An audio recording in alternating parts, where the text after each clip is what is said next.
Sejam muito bem-vindos a mais um episódio do Pragma Talk, o podcast, videocast, como vocês quiserem chamar, que fala de profissões. E hoje a gente trouxe dois convidados, né? Muito especiais aqui, o Thiago Couto, do Quinto Andar, e o Daniel, da Pragma School. E a gente vai começar um pouquinho se apresentando, dizendo mais ou menos o que a gente faz da vida, né? Qual foi a nossa formação, o que a gente faz agora.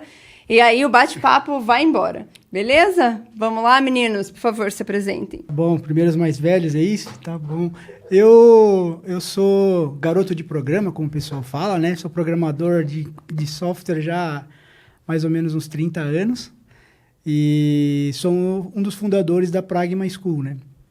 Antes da Pragma, essa já é a nossa terceira empresa, né? A gente montou consultoria, empresa de marketing digital, mas agora é nesse mundo de carreira e transformação de carreira que é excepcional, né? A vida vai acontecendo, a gente vai acontecendo junto com a vida, senão a gente para. Exatamente. Manda a letra aí, Thiago. E aí, pessoal? Cara, hoje eu sou designer de experiência, né? Eu trabalho como Product Designer no Quinto Andar, mas sou formado em administração, passei por um caminho de tecnologia e tentei entrar na área de programação, ser colega de vocês aí com relação à tecnologia de uma forma um pouco mais técnica, mas, cara, não é para mim. E acho que experimentar essas coisinhas que a vida reserva pra gente também é um caminho legal, assim, de saber o que não fazer, né? O que é que não é pra gente. É verdade. Eu vou começar com uma pergunta bem, sei lá, capciosa, assim, pra gente entender um pouquinho de todas as gerações que estão na mesa. O que é profissão para vocês? Quando eu comecei, essa ideia de profissão lá atrás, ela era um negócio mais rígido, né? A gente pensava em profissão. Hoje, eu não vejo esse conceito de profissão. Acho que isso não existe. A gente tem competências, skills, e tem que estar sempre aprendendo e mudando, e misturando coisas. Então, é muito difícil. Eu até acho assim, é engraçado, a maioria das pessoas acabam escolhendo a profissão, aconteceu comigo, pelos primeiros empregos. Ele direciona você, e aí você tem experiência naquilo, aí você acaba sempre fazendo aquilo, porque alguém te contrata porque você sabe aquilo, vira a sua profissão. Mas eu acho que isso não faz muito sentido hoje mais. Eu também não vejo assim. Acho que o mercado de trabalho vai te direcionando para alguns caminhos, né? E daqui a pouco você está trabalhando com marketing, mas e se a programação te chamou a atenção? Poxa, por que não mudar? Sim, eu só para ter uma resposta mais objetiva, eu imagino assim, tudo aquilo que você consegue fazer, que as pessoas pagam pelo seu serviço, é profissional. Se você faz e ninguém está disposto a pagar por aquilo que você faz, então você não é hobby, é qualquer outra coisa. Mas se alguém está disposto a pagar, é sua profissão. Não interessa o que você faça. Meu conceito hoje é isso. E a tua visão, Thiago? Cara, eu ia dar uma resposta muito pragmática aqui, e aí fiquei pensando depois com a resposta de vocês, assim. Eu ia dizer que profissão é muito o que coloca comida na sua mesa, o que faz você pagar suas contas. E eu vejo hoje um caminho que o pessoal tem tomado, principalmente na área de tecnologia e nas áreas que tem uma versatilidade um pouco maior ali de atuação, que a galera tem começado a juntar um pouco de paixão, prazer, hobby com a profissão, né? A gente tem essas possibilidades de uma forma um pouco mais disponíveis, de certa forma, assim, no mercado de trabalho. Mas, cara, profissão, por mais que a gente tenha essa possibilidade de mudar, eu mesmo, sou formado em administração e hoje atuo como designer de experiência, eu trabalho na área de tecnologia. Mas a minha profissão é o que faz eu pagar minhas contas, assim, sabe, no final do dia. Legal.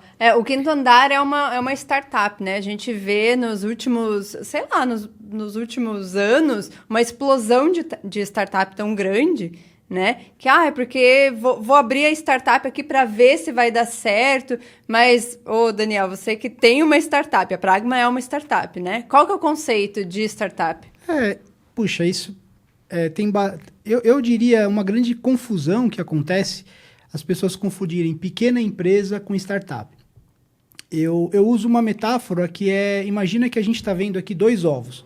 Eu mostro um ovo para você desse tamanho e esse aqui.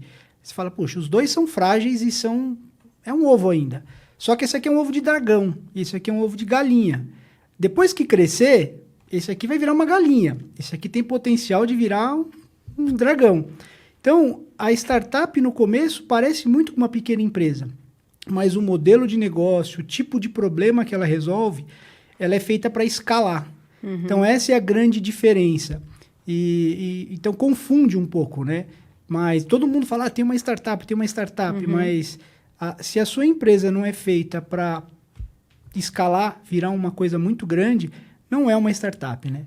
E é difícil você encontrar um problema para resolver que consegue escalar dessa velocidade e nesse tamanho, né? O Quinto Andar é um exemplo de startup que, sei lá, viu uma brecha no mercado, né, imobiliário ali. Você consegue contar mais ou menos pra gente como é que funciona? Qual que é essa brecha, né? Qual que é o diferencial do Quinto Andar? Cara, o Quinto Andar, o Gabriel conta isso em algumas entrevistas dele, né? O Quinto Andar, basicamente, tem por objetivo desburocratizar essas relações que a gente tem no mercado imobiliário, né? Tanto em aluguel quanto compra e venda. Então, acho que o grande pulo do gato ali do Quinto Andar é, de fato, conseguir fazer isso de uma forma tecnológica, digital, desburocratizada.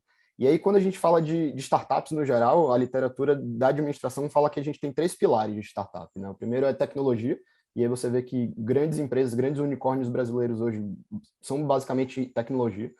Ele pode atuar no ramo imobiliário, pode atuar no ramo de bancos, enfim, qualquer outro ramo, mas o core ali da empresa é tecnologia, né? E aí o segundo pilar, ele precisa ser inovador, né?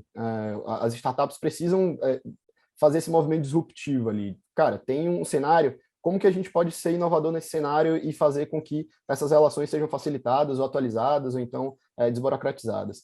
E por conta desses 2 fatores, vem o terceiro pilar, né, que é o de alto risco.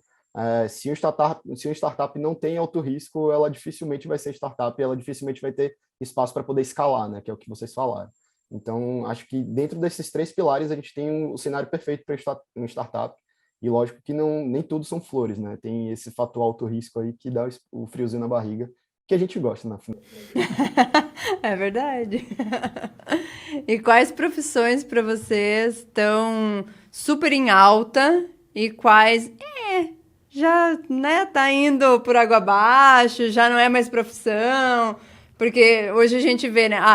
Sei lá, assessorista ou sensorista de elevador. Puxa, mas era uma profissão que lá nos anos, sei lá, 50, todo prédio tinha o carinha sentado para apertar o botão para você. Precisa disso hoje? Não. No prédio que a gente está, por exemplo, você aperta o andar, aperta confirme e ele te dá o elevador que você tem que ir, né? Então, que tipo de profissão agora está super em alta e que tipo de profissão que já não existe mais, que já tá demodê, que já morreu? O Thiago falar primeiro, inverteu? Não, ou continuo eu? Vocês que sabem, o podcast é de vocês. Thiago, manda ver. Vou oferecer essa fila, então. Cara, eu tenho um recorte muito enviesado ali, né? Porque eu trabalho com tecnologia, então eu tendo a responder que as profissões que estão relacionadas à tecnologia estão super em alta ali. E quando a gente olha para o mercado de trabalho, quando a gente vê quantidade de vagas, a gente vê isso na prática, né? Cara, a minha área, que é a área de UX, UI, design de produto, design de experiência, tá voando ali.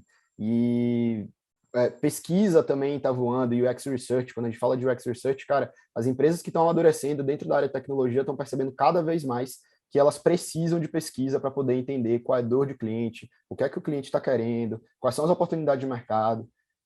Quando a gente vai para a área de programação também, de engenharia de software, né? Putz, está voando aí há alguns anos, eu arrisco a dizer décadas.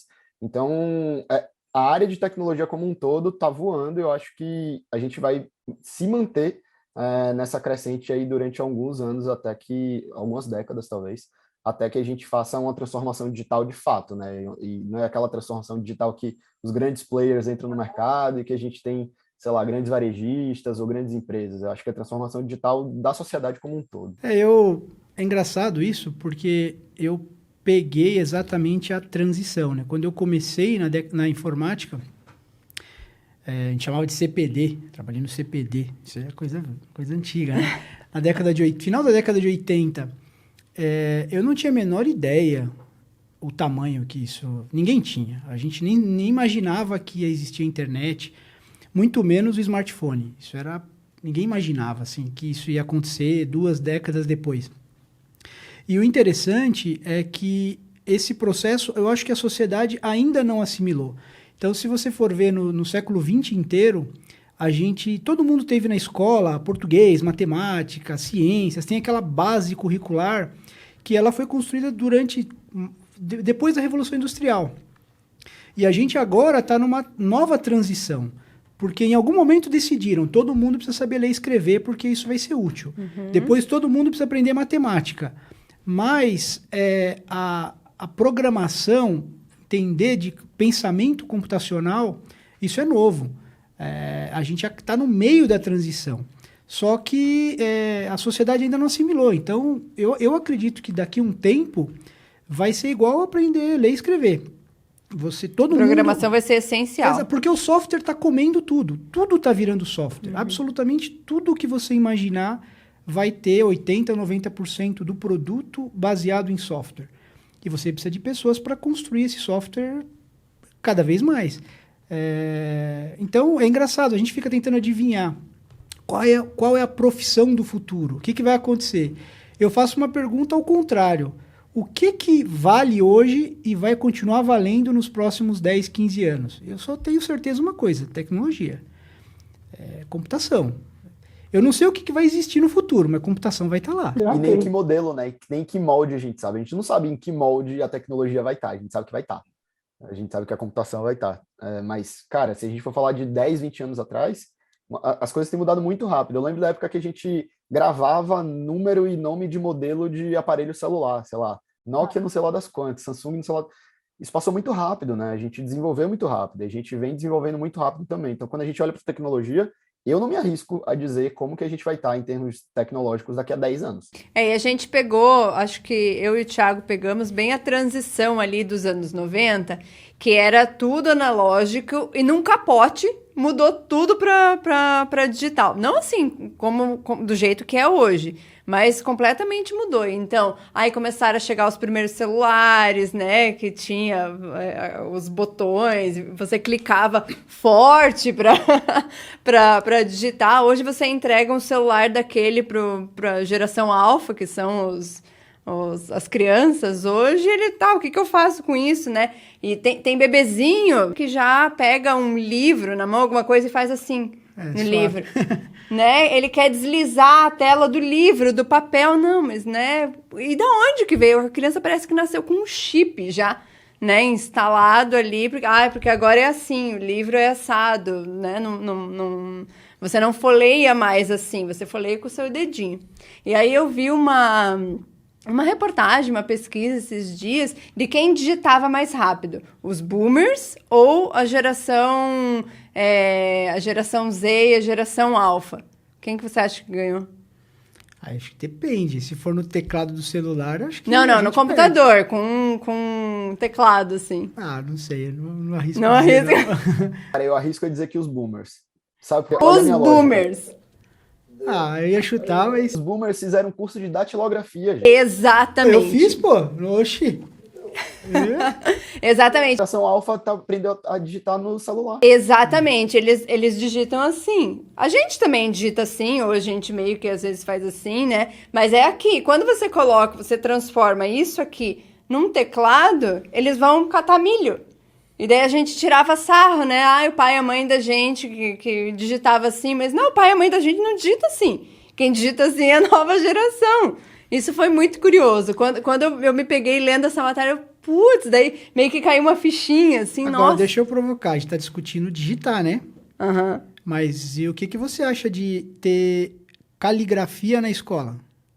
Você acha que Por que alguém faz curso de caligrafia? Por que alguém tem que aprender a ter uma letra bonita? Onde você vai usar? Você entende? É engraçado a gente tirar o sarro do curso de datilografia, mas na escola a gente aprende a escrever com a caneta. E aí? Mas eu acho que é uma conexão cerebral que precisa. Então, enquanto você escreve e tal, e a mão, você grava melhor o conteúdo. Eu vejo dessa forma. Eu acho que eu gravo melhor o conteúdo escrevendo até a mão. Às vezes eu salvo alguma coisa no celular, de tanta coisa que eu salvo no celular, eu nem sei mais o que tem. Mas se tá anotado no meu caderno, puxa, eu anotei lá, tá no post-it azul, na página que eu dobrei o cantinho, sabe? Eu tenho essa memória fotográfica. Mas eu acho realmente que vai chegar um momento que na escola, sei lá, o caderno, o papel, a caneta ali, em algum momento ela vai precisar passar a ser mais digital, né? Então, mas essas são as discussões, né? Puxa, porque para você colocar um negócio novo, você tem que tirar, às vezes, o antigo. A gente não tem capacidade infinita de aprender tudo. E a discussão é essa. Se eu quero aprender tecnologias novas ou coisas novas, que malas que eu vou deixar pelo caminho e como que eu escolho isso? Quem tem filho tem esse problema. Acho que vai barrar esse avanço e que a gente não sabe onde é que vai parar. Acho que saúde mental. Assim, sinceramente.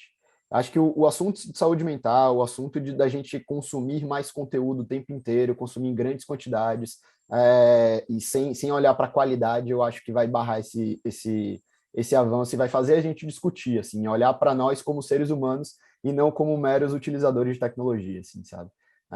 Eu acho que a partir do momento que a gente começa a se desenvolver tanto, indo no sentido de muita quantidade, de um volume gigantesco de informação, cara, hoje a gente provavelmente lê muito mais do que as gerações anteriores, que liam livros e livros muito grandes. Eu acho que o conteúdo que a gente lê na internet hoje, por mais que a gente leia tweets, a gente lê centenas, sei lá, milhares de tweets no dia.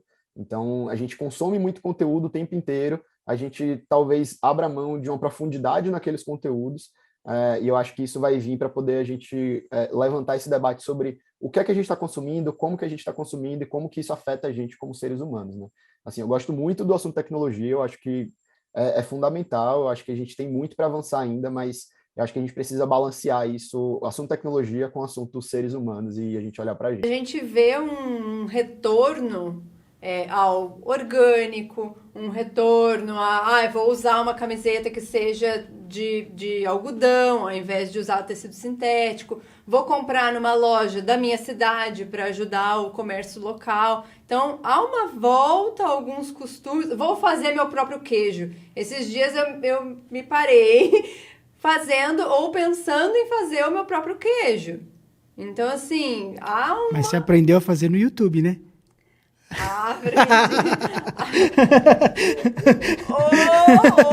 Olha, pão, por exemplo. Pão, daí eu utilizei da sabedoria ancestral da minha família.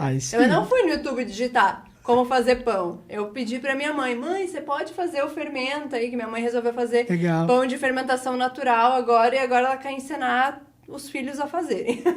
É só para poder falar que em tempos que a gente está pesquisando até como fazer gasolina em casa, eu li uma matéria essa semana sobre o aumento de vendas de celulares, não sei nem como é que eu posso chamar isso, celulares analógicos, celulares que não são smartphone, aquele celularzinho que só faz ligar e jogar o joguinho da Snake, da cobrinha, exatamente. O aumento da venda desse tipo de aparelho porque as pessoas estão querendo deixar de usar smartphone. Então, acho que isso passa por esse debate, assim, sabe? Como que a gente está mudando essa relação de consumo de conteúdo, mudando essa relação de utilização de tecnologia de uma forma, tipo, muito volumosa, assim.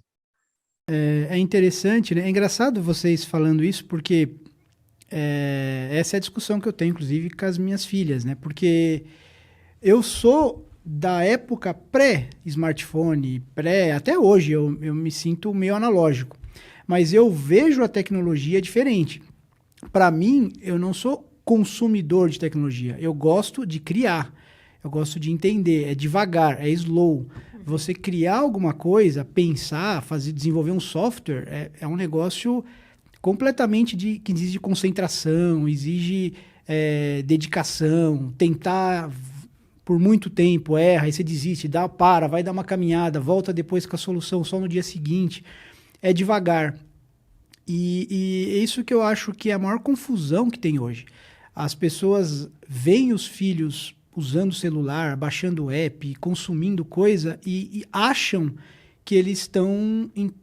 Sabe, meu filho é tecnológico. É mais ou menos como dizer assim, se eu dirijo o Uber o dia inteiro, eu não sou engenheiro que projeta carro. Eu tô o dia inteiro no carro. Eu até tenho uma habilidade de trânsito, de um monte de coisa, consumo, fico estressado, mas não quer dizer que eu sei projetar carro, um motor, pneu, isso é uma skill completamente diferente. Eu posso até projetar o melhor motor do mundo e não saber dirigir carro. São coisas totalmente diferentes. E essa eu acho que é a maior confusão que as pessoas fazem quando falam de tecnologia. Elas misturam consumir tecnologia com ser alguém da área de tecnologia. E a missão, inclusive, para mim, é essa. A gente mostrar para as pessoas que tem um negócio muito divertido desenvolvendo tecnologia. Que é completamente diferente. É slow. Não é jogar videogame. É diferente. Jogar videogame é reativo. Agora, construir um videogame é completamente diferente. Já que a gente tá falando de tecnologia, então... Ó, o Thiago concordando ali. Uma fala profunda, né? Tá, e o cara que se interessa por tecnologia, por onde ele pode começar? Poxa, depende da idade. Vamos supor que é a melhor idade, adolescente. Eu acredito, como para tudo, a gente fala de profissão, 10 anos de idade, quando a criança já tem o cérebro totalmente desenvolvido, já tem capacidade de abstração, e você não tem o peso ainda de ter que ganhar dinheiro, se sustentar. Você tem uma janela que vai dos 10 anos até os 18, quando bem ou mal ainda vai ter que fazer faculdade. Essa, para mim, é o momento mais fértil. Que se você conseguir encontrar uma coisa que você se diverte criando, aprendendo a programar, desenhar, digitar, não interessa o quê. Essa é a hora que você devia pensar como se fosse startups, entendeu? Achar problema e tentar criar como se fosse diversão. É onde você vai criar os artistas. O cara que vai ser bailarino, jogador de futebol, pintor, não é fiz 20 anos, vou para a faculdade que eu vou aprender a fazer pintura. Dá, mas você não vai ser o virtuoso. Então eu acho que essa é a época ideal para que a gente desenvolva assim, as pessoas excepcionais. Agora, se você estiver falando mais velho, aí é uma outra história. Até falar da Pragma.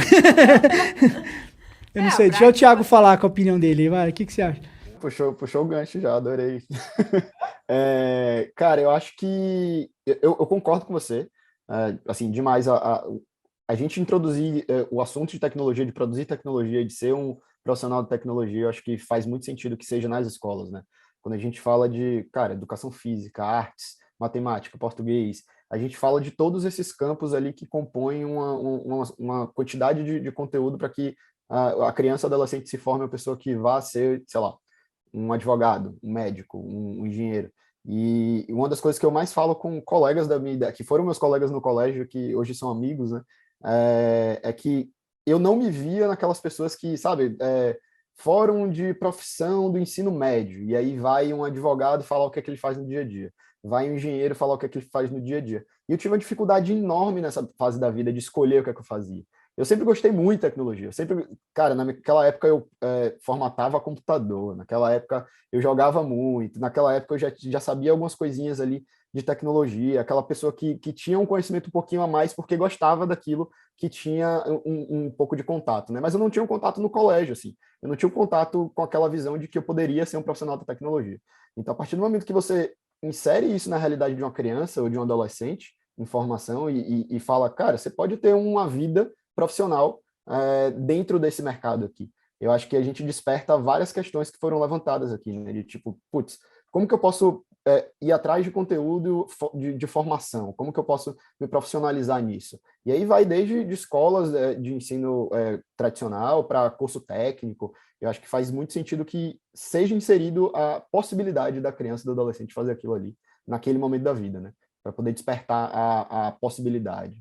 Tem muita aula agora não é programação, é robótica que tem, né? Nossa, vários colégios inseriram no currículo aula de robótica, porque vai desenvolver outra qualidade ali no cérebro da criança, vai ajudar não só ele a mexer lá nos fiozinhos, botãozinho e tal, mas como em outras áreas da vida também, né? Forma as conexões neurais ali, né? Acho que ninguém aqui é neurocientista, mas a gente pode falar que tem um pouquinho disso. Eu acho válido, mas o termo que eu acho pobre o modelo. É engraçado isso.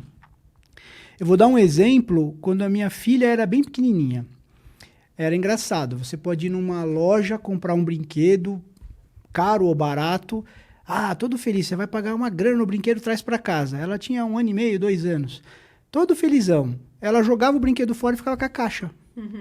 Tipo E detalhe, era mais importante a caixa, porque a caixa ela estava vendo a textura, as cores. Não, como ela estava desenvolvendo a habilidade, coordenação motora, não fazia muita diferença a caixa do brinquedo.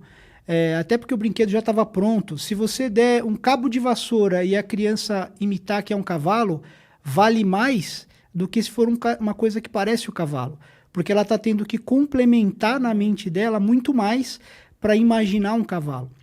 E a mesma coisa acontece com robótica, com programação.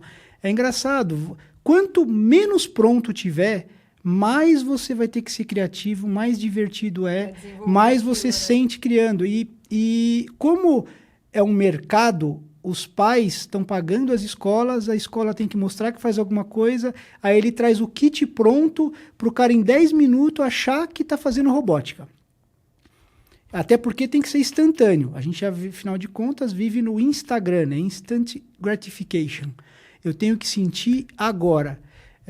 Tudo que é devagar. E esse é o paradoxo. Ao mesmo tempo que a gente está falando de slow food, de natureza, a gente não tem paciência para aprender as coisas que levam mais do que 10 minutos.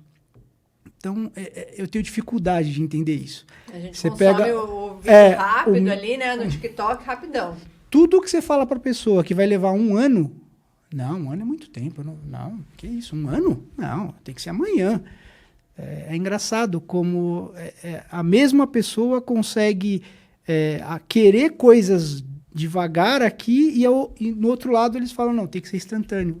A gente está fazendo essa dicotomia muito grande. Sei lá, né? Não sei se vocês enxergam isso também ou só eu que estou vendo o mundo assim meio maluco.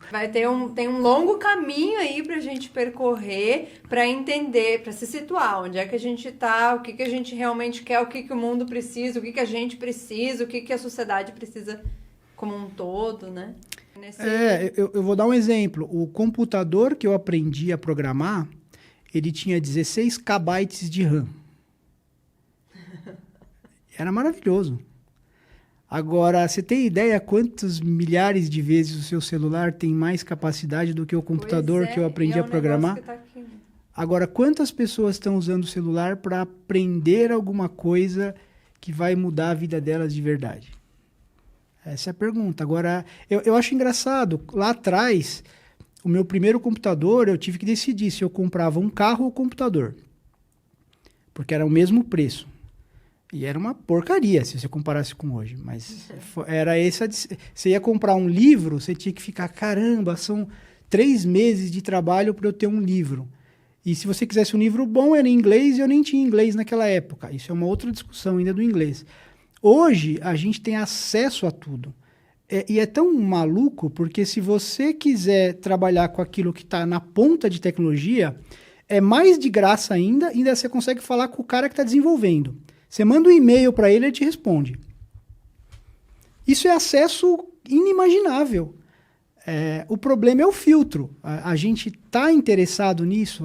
Como que a gente sabe que isso existe? Essa é a nossa missão, né?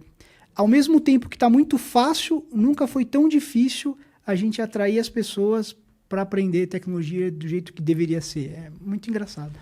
Cara, que doido essa conversa, porque vocês estão falando aí, eu estou lembrando de várias coisas. Você falou da sua filha, que é mais interessante ali a caixa e tal. Eu lembrei do Kinder Ovo, que naquela época a gente tinha que montar o brinquedinho, e depois que estava pronto a gente perdia o interesse, assim, sabe? E aí você está falando agora do seu primeiro computador, me veio a imagem, assim, na minha cabeça, sabe? Do meu primeiro computador, tinha uma telinha, assim, na frente da CPU, que tinha 266, que era o Pentium. Esse era top já, pô! Caramba, boas memórias, assim, mas... cara, né? Então, computador branco que depois de um tempo ficava amarelo. Exato. Sabe? Nossa, muito bom, muito bom. Mas, cara, tem muito disso, assim, de como que a gente está utilizando a tecnologia, né? E aí, trazendo para o contexto internet, que é um contexto muito mais macro, Teve uma época que estava tendo alguns golpes e tal, eu estava conversando com meu avô, adoro conversar com meu avô sobre várias coisas, assim, sabe? E aí ele traz alguns assuntos de tecnologia como se eu fosse o rei da internet, assim, sabe? Para meu avô eu sei tudo de tecnologia, impressionante, é muito engraçado. E aí ele falando, pô, mas a internet é um dos grandes maus do ser humano, não sei o quê, acontece muita coisa ruim.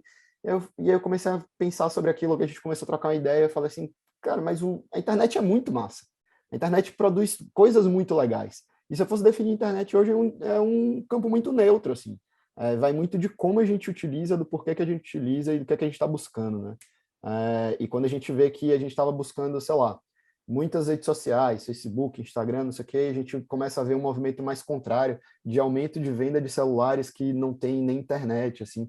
E a gente se vê nesse momento de transição e a gente até não sabe o que é mais transição, porque as coisas mudam muito rápido, uma hora a gente quer uma coisa, outra hora a gente quer outra. E acho que no meio disso tudo a gente para pensar como profissionais da tecnologia o que é que a gente está fazendo, né? E o porquê que a gente está fazendo, como que a gente está fazendo. Eu tenho visto cada vez mais debates de formas conscientes de se produzir tecnologia. Outro dia eu ouvi falar num debate sobre como a gente pode utilizar redes sociais sem algoritmos nenhum. E é um debate super importante que eu nunca nem tinha cogitado, assim, sabe? Da gente não utilizar algoritmos de seleção de conteúdo, por exemplo.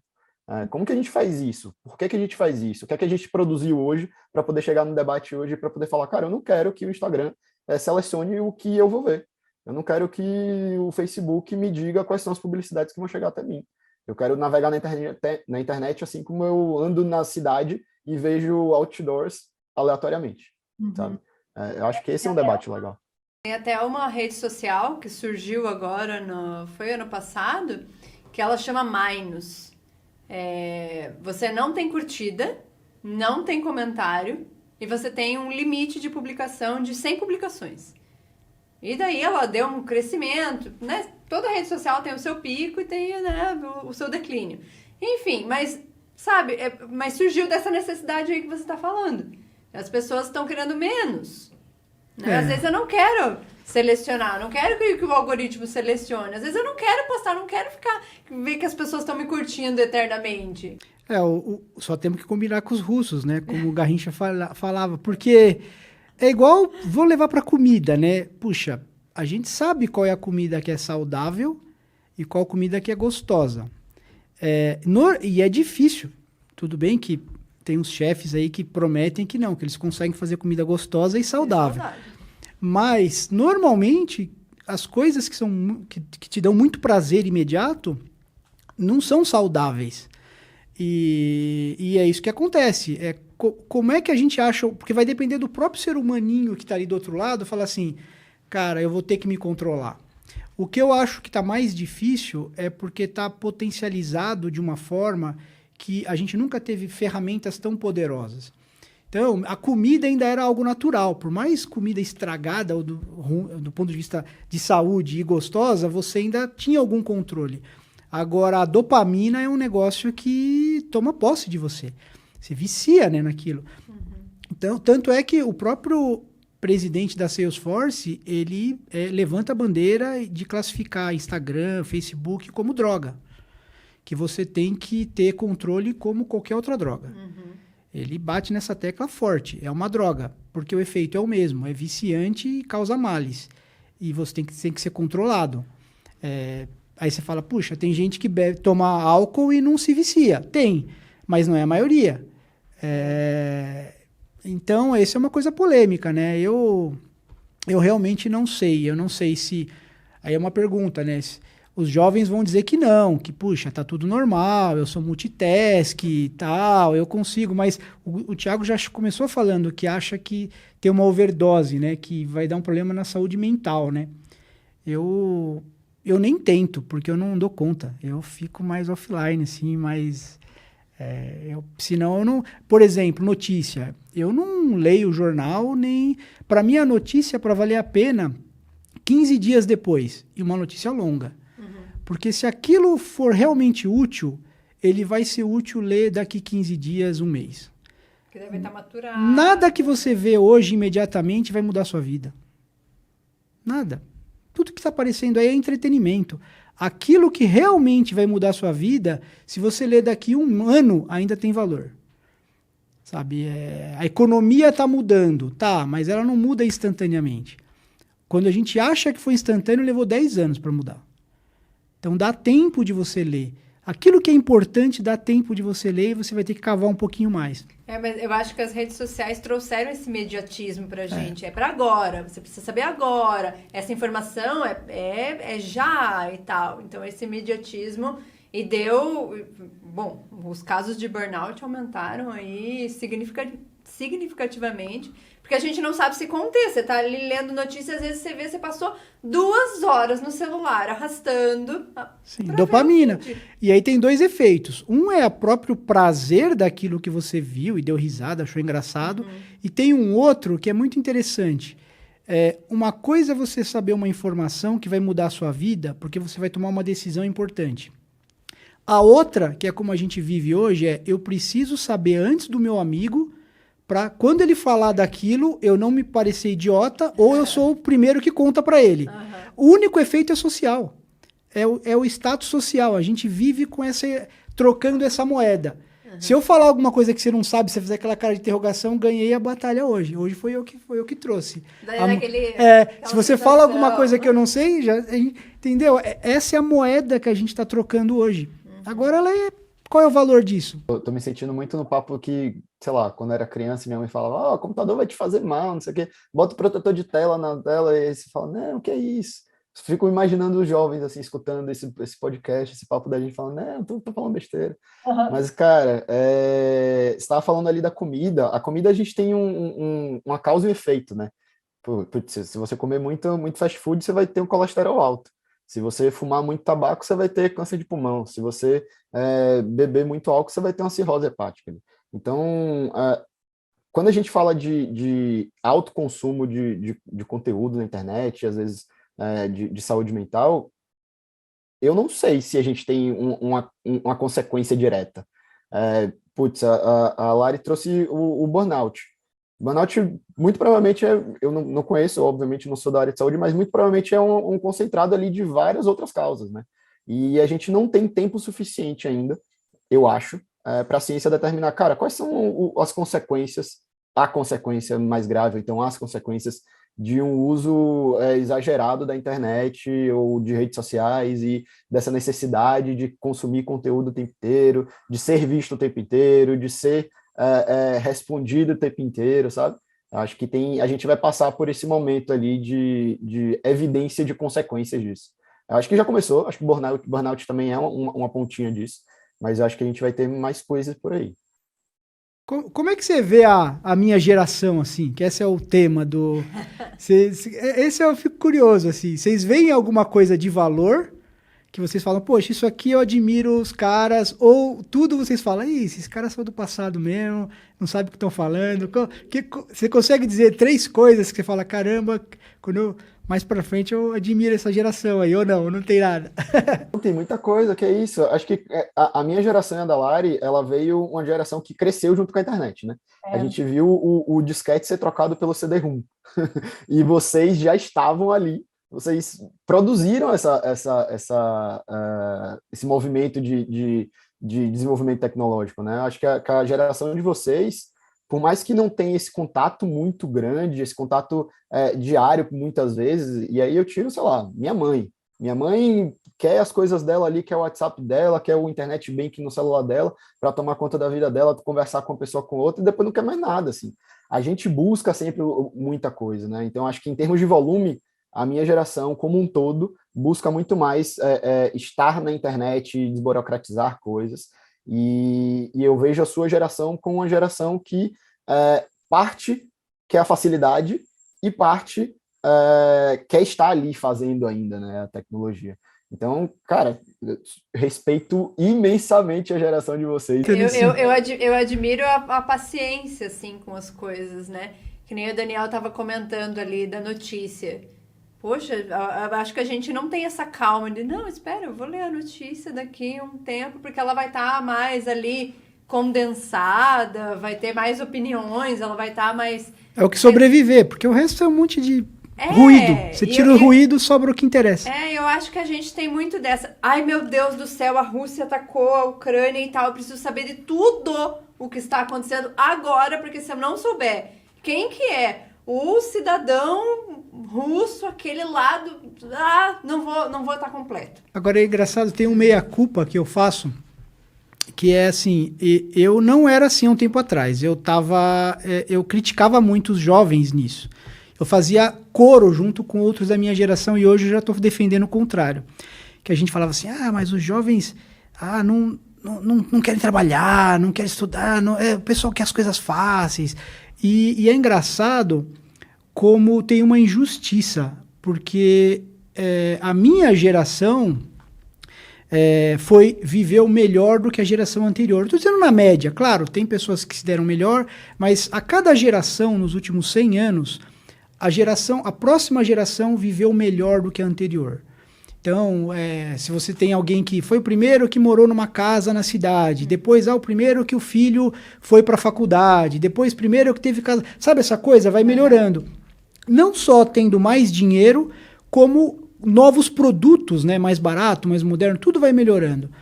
E eu tenho uma sensação, e eu já li também sobre isso, de algumas pessoas que são especialistas no assunto, dizendo o seguinte, puxa, essa geração que tem agora, dos meus filhos, é a primeira geração que provavelmente, financeiramente, vai ter mais dificuldade do que a geração anterior. Porque está mais difícil. O pessoal está mais preparado, nunca tanta gente fez faculdade, nunca tanta gente está aprendendo um monte de coisa boa, só que quando eles vão para o mercado, está mais difícil. Está uma sensação assim, do que eu faço? É tudo incerto. E aí tem um coping que o pessoal faz, que é assim, puxa, eu não vou ter casa porque não precisa ter casa. Nem carro. Eu vou só que é porque tá difícil pra caramba. Comprar uma casa hoje é um sonho que era da minha geração, comprar casa. Os jovens falam assim, não tenho sonho, só vou viajar. Eu tenho minhas dúvidas se eles não querem comprar casa porque realmente é uma droga ter casa, ou se o cara olha e fala, você tá louco que eu vou viver a minha vida inteira para comprar uma casa. Porque é o que acontece hoje. Então, o cara nem tenta, ele já desiste. Porque tá mais difícil. Então, eu acho uma injustiça a gente olhar para os jovens e falar assim, não, os caras são vagabundo. Não são. É que não é a mesma coisa de que quando era na minha geração. A cara tinha ensino médio e se deu bem. Hoje, se tiver se não tiver inglês, não sai do lugar. Você ainda tem que estar sempre aprendendo. Então, o jogo está em outro nível. E eu reconheço isso. Eu não estou mais agora batendo bumbo falando que vocês são vagabundo, não. Acho que tem uma questão aí de prioridade também. Assim, eu me identifico muito com essa fala da geração que prefere viajar a conquistar outras coisas, né? E aí eu nem falo, prefiro viajar, ter uma casa. Isso é indiscutível, gente, a gente precisa morar em algum lugar. Mas eu acho que tem uma questão aí de prioridades de objetivos de sucesso, né? Eu acho que a geração anterior tinha muito conquistar a casa própria, ter um carro ali, eram objetivos de status, eram lugares, eram marcos sociais que as pessoas chegavam e falavam, putz, comprei minha casa, comprei meu carro próprio. Então são objetivos que falavam para as pessoas, diziam, fulano tá com a vida boa, tá com a vida financeira estável, tá conseguindo se manter, tá conseguindo avançar na vida, tá desenvolvendo a carreira. E eu acho que essas prioridades, esses objetivos, eles mudaram um pouco com as gerações. Por exemplo, eu dou muito mais valor a viajar e a conhecer o mundo, viver experiências diferentes, e não só em viagens, tá? Experiências diferentes em todos os aspectos da vida, como uma forma de aproveitar a vida, uma forma de dizer, cara, tive a minha passagem nesse mundinho aqui e consegui aproveitar muita coisa que eu queria. O meu marco de sucesso não é comprar uma casa, por mais que eu tenha vontade. O meu marco de sucesso não é ter um carro. E aí, pessoalmente, eu não tenho nem vontade de ter carro. Se eu conseguir me locomover onde eu estiver morando de transporte coletivo, tá ótimo. Então, eu acho que essas prioridades mudaram, os objetivos de vida mudaram, sabe? Para onde você vai, o que você quer conquistar, o que você quer alcançar, esse norte mudou um pouco. Deixa eu só provocar um pouquinho, e eu não estou criticando, é uma provocação porque eu tenho dúvidas. Por isso que eu falo do coping, né? Porque o coping são mecanismos que a gente cria, a gente acredita neles. É difícil você tem que cavucar muito para você falar, caramba, será que acontece comigo. A minha dúvida é, puxa, esquece o que você vai comprar. Eu acho que é um negócio mais profundo do tipo, eu trabalho e monto um patrimônio, é um conceito de criar uma poupança para os dias do futuro, ou eu consumo tudo e vivo agora e tenho prazer imediato. É uma mentalidade, e eu não estou dizendo que o pessoal de antigamente estava certo, que eu conheço muita gente que passou a vida trabalhando e comprou uma casa, depois queria ter outra casa, o cara nunca viveu, morreu e nunca viveu.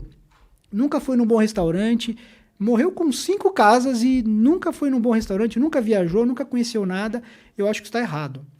Só que eu tenho a impressão que às vezes o pêndulo está totalmente ao inverso, do tipo, preciso ter prazer, porque se eu não tiver um prazer numa coisa diferente, e aí até que ponto é você mesmo ou é o que você está ouvindo na sociedade ou vendo no Instagram, foto em Paris. Pô, eu não fui em Paris ainda, tem que ir, pô. Uhum. Não, mas Egito, tem que ir. Não, mas aquilo lá, não fui comer aquilo ainda, tem que ir. Aí você começa a ter uma sensação de falta que você precisa preencher. Será que precisa mesmo? E aí a gente fica fazendo culpa e dizendo, não, mas eu tô fazendo isso porque eu sou independente, eu tenho minha vida, eu tenho o controle da minha vida, eu tenho prazer. Mas aqui, encaminhando um pouquinho pro final já, senão aqui, ó, a gente vai embora porque a conversa tá boa. Qualquer hora a gente chama o Thiago de novo pra conversar com a gente mais. Isso aí, Thiago. Isso aí. Pra gente fechar agora, eu queria que, rapidamente, qual que é a habilidade que vocês acham que de hoje vai ser importante pro futuro? Cara, eu acho que a habilidade, e aí eu vou ser evasivo, desculpa, mas eu acho que a habilidade de conseguir combinar múltiplas habilidades. Eu não vejo um profissional habilidoso em uma frente só, se dando bem no mercado que eu atuo hoje, que é o recorte que eu consigo falar. Assim. Não vejo um profissional com habilidade única sendo um profissional extremamente bem-sucedido. Eu vejo uma pessoa com a habilidade de se comunicar bem, de trabalhar em equipe, de ser colaborativo. Acho que colaborativo é uma palavra que está super em alta aí, porque os trabalhos em tecnologia precisam que você seja colaborativo para que você consiga alcançar grandes feitos. Acho que você precisa de mais pessoas. Então, lidar com pessoas, lidar bem, saber transitar ali entre as pessoas é fundamental. E eu acho que as habilidades técnicas também voltam a ser extremamente fundamentais, né? Acho que a gente veio de uma transição de um lugar onde as pessoas estavam sendo múltiplas ali, e quando a gente vai para um ambiente de tecnologia, de fato, você precisa ter um pouco mais de especialidade dentro daquilo que você faz. A área de tecnologia está se destrinchando muito ali, né? A gente já fala de data, de design, de engenharia de software, de pesquisa, cara, de produto, a gente já fala de várias frentes dentro da cápsula de tecnologia. Então, desculpa ser evasivo na resposta, mas eu acho que é a habilidade de encapsular múltiplas habilidades, sabe? Habilidades de múltiplas habilidades. Se eu fosse escolher uma, eu diria que a mais importante de todas é aprender a aprender. Uhum. Mas, para ser mais prático e radical, eu escolheria 2 coisas, assim, que eu ia falar pro Daniel de 10 anos de idade, se eu pudesse voltar. Cara, aprende inglês e seja fluente em inglês o quanto antes na sua vida. Quanto antes. Fluentíssimo para você em inglês. E pensamento computacional. Por que eu falo isso? Não é programar. Programar faz parte.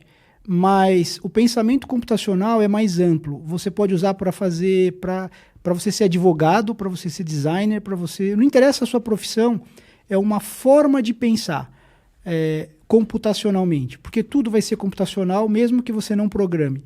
Então, eu diria que se você dominar essas 2 habilidades, e claro, a primeira de todas, que é aprender a aprender, você consegue o impossível, entendeu?